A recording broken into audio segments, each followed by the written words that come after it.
নমস্কার, আমি উমা। শুরু করছি প্রতিদিনের খবর, সমাজ সচেতনমূলক খবর। খালি গা, পরনে হাফ প্যান্ট, উদ্ভ্রান্তের মতো থানায় ঢুকলো এক পৌর। কর্তব্যরত পুলিশকর্মী পথ আটকাতেই পৌর ঠান্ডা গলায় বলল, বাবাকে খুন করেছি, বডি ঘরে পড়ে আছে। মঙ্গলবার রাত 3টের সময় ওই পৌরের মুখে এমন কথা শুনে হতবাক হয়ে গিয়েছিলেন পুলিশকর্মীরাও, কিন্তু বারবার একই দাবি করছিল ওই পৌর। শেষে বরাহনগর থানার পুলিশ ছোটে তার বাড়িতে গিয়ে দেখা যায় বিছানায় মৃত অবস্থায় পড়ে রয়েছেন সত্তরার্ধ এক বৃদ্ধ। পুলিশ জানিয়েছে ওই বৃদ্ধের নাম ললিত অধিকারী, 74 বছর বয়স। তার ছেলে বছর 52 গৌতমকে গ্রেপ্তার করেছে পুলিশ। তাকে নিজেদের হেফাজতে নিয়ে জিজ্ঞাসাবাদ শুরু করেছে তারা। সূত্রের খবর, প্রাথমিক জেরায় গৌতম দাবি করেছে বৃদ্ধ বাবার আচরণ সহ্য করতে না পেরেই সে এই কাণ্ড ঘটিয়েছে। রাতে ছেলের পাশের ঘরেই শুয়েছিলেন ললিত। রাত 2:30 নাগাদ ওই ঘরে ঢুকে ঘুমন্ত বাবার মুখে বালিশ চাপা দেন গৌতম।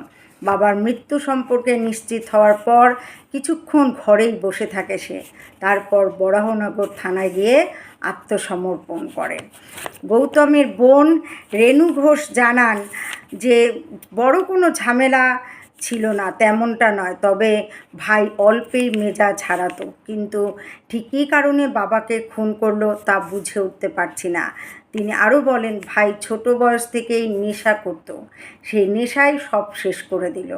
পুলিশ সূত্রের খবর, জেরায় গৌতম দাবি করেছে ললিতের বয়সজনিত আচরণ ক্রমশ অসহ্য হয়ে উঠেছিল তার কাছে। এ নিয়ে দুজনের মধ্যে ঝামেলাও লেগেছিল।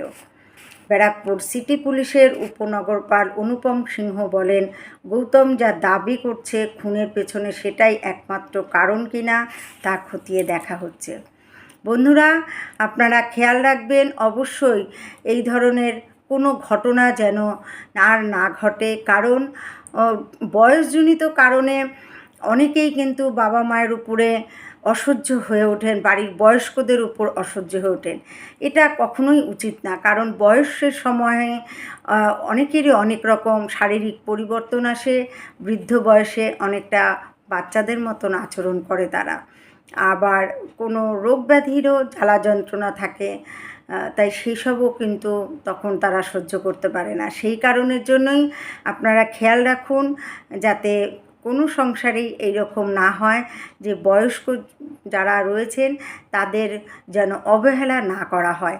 আর এই ধরনের খুন তো কখনোই সমাজে মেনে নেওয়া যায় না। তাই আপনারা সবসময় সচেতন থাকুন, সতর্ক থাকুন, আর অবশ্যই পরিবার পরিজনদের প্রতি খেয়াল রাখুন।